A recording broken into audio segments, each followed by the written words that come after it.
I want to talk to you guys about the Segway GT2.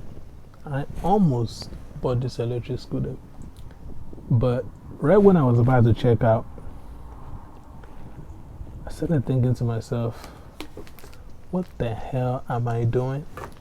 What am I doing? Because I was so excited. You know, sometimes when you see something, you get too excited that you just buy. I normally do my research before I try to purchase anything. But when I saw, like, this electric scooter looks beautiful. The thing that I really don't like about the electric scooter was the back fender. The fender in the back, I dislike that thing. I don't know what, it just looks terrible. It looks cheesy. I think they could have, with the design of the front of this electric scooter looks so, it looks powerful. Like it looks, see, the front of it looks like if you hit a car, the car will actually get damaged and nothing will happen to the front of the Segway GT2. That's how powerful that front looks. Kudos to Segway for making such a, that thing looks strong, you know.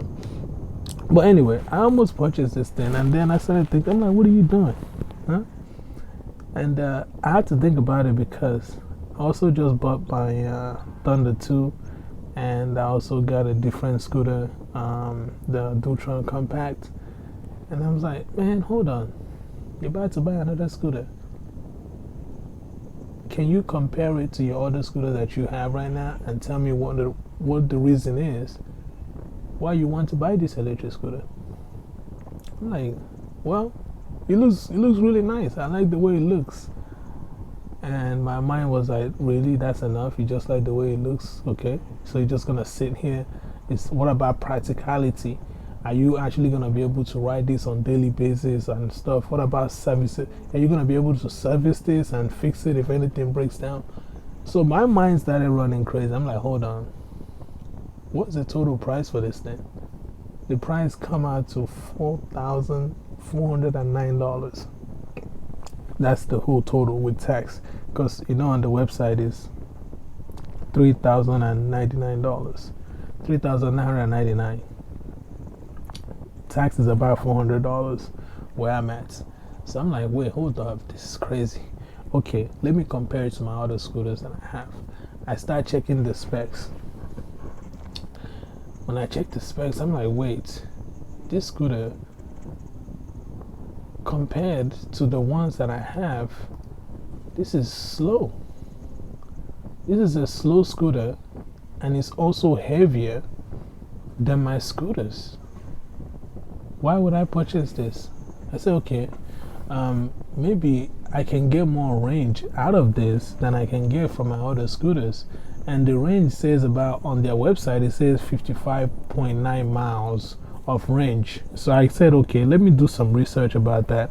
Because, you know, some of these companies, they can advertise something on their website. And of course, when you use it, in reality, it's a whole different thing.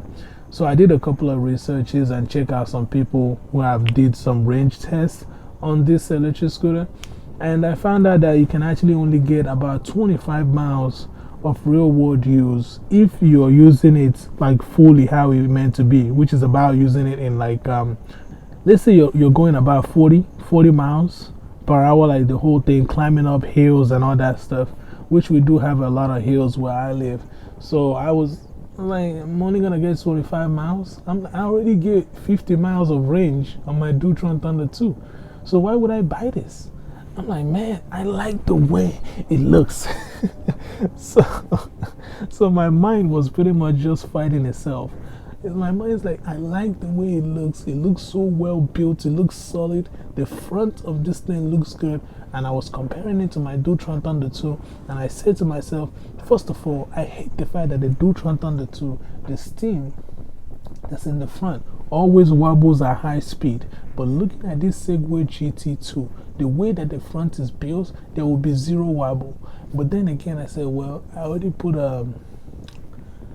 have a steering dampener. So, which I don't have any of the wobbles anymore. I get about 60 miles per hour on my Dutron Thunder 2. Why would I want to buy an electric scooter that can only go about 43 miles or 42 because of my weight? Why would I want to do that? And then I also have my Inokim OSO, which the steam does not wobble whatsoever, and I can actually get 40 miles on that electric scooter, and I can get more range than this. Man, and it's also lighter. The Inokim is actually lighter than this electric scooter. The Inokim is about 75 pounds. Damn, I want this scooter so bad. So I have to tune into reality, right? Reality hit me, and it was like, for the amount of money that they are charging for this electric scooter, it's not worth it. It's not worth it. It's a beautiful scooter. It's so tempting. I was on that checkout looking at my card like, come on, man, just do it. Just do it. Just get it. Just get it.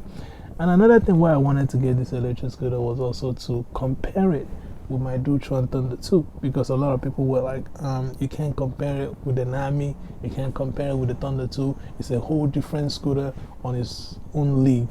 And I think it is when it comes to design. When it comes to design, this electric scooter is on a whole different league.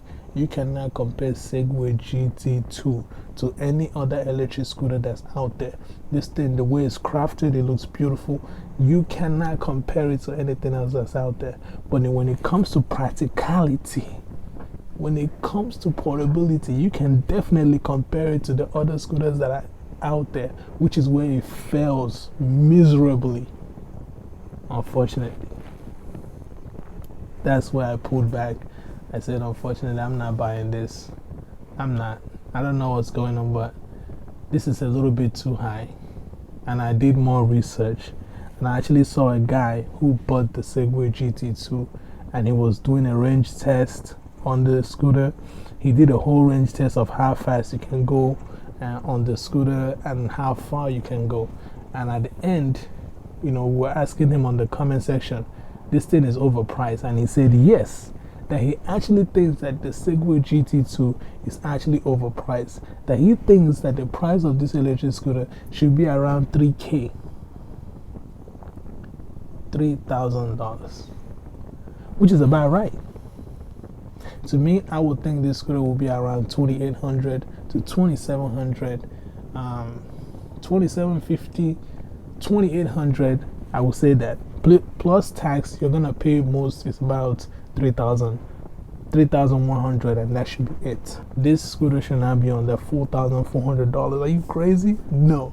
So my head finally clicked, and I said to myself, bro, what are you doing? Get the hell out of there. Do not check out. Get out of there. I'm like, but it looks so good. Ugh. Damn. So some of us who are into the scooter community, who loves this electric scooters, we love them. It's difficult for us to kind of pull back sometimes. I know some of you will come up and be like, oh yeah, you can afford it. Please, bro, chill out. Yes, we can. A lot of us can afford to buy this thing. So, but it's not a wise investment, which is why most of us will pull out, or which is why most of us will give you an honest feedback and be like, hey, this is probably not what you should be, buying right now. There's definitely might be other things that are going to be better in the future coming out, and the price points might also be lower, but it will offer you more. It will offer you bigger battery, more range, more speed, and we know it. That's why we pull back. But the Segway GT2 is a beautiful scooter on a league of its own, just not practical whatsoever when it comes to actual people who ride electric scooters, who actually take it to far places, who actually have had it break down on them and they had to fix it themselves, or they have to carry it. I have taken my scooter into an Uber because I was riding and then I had a flat. I didn't have the stuff to fix it, and it was so easy for me to just take it and throw it in the trunk of an Uber. This electric scooter, because of the way that it folds, it will be difficult for you to throw it in the back of any Uber.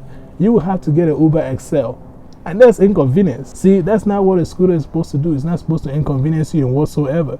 But anyway, thank you guys for watching. I think it's a wise decision that I made for not purchasing this. Maybe later if it goes on sale or something, I might look at it again, because like I said, I think it's a beautiful design. It looks really good. And shout out to Segway for thinking outside the box. I'm tired of these electric scooter companies who design their scooters to look exactly the same. It's the same frame.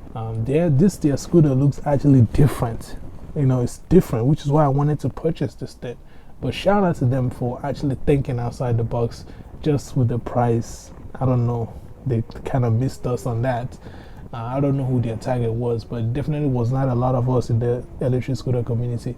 But shout out to them for thinking outside the box anyways, for bringing out something that looks really good, looks really strong, just not worth the price. Thank you guys for watching. Peace out.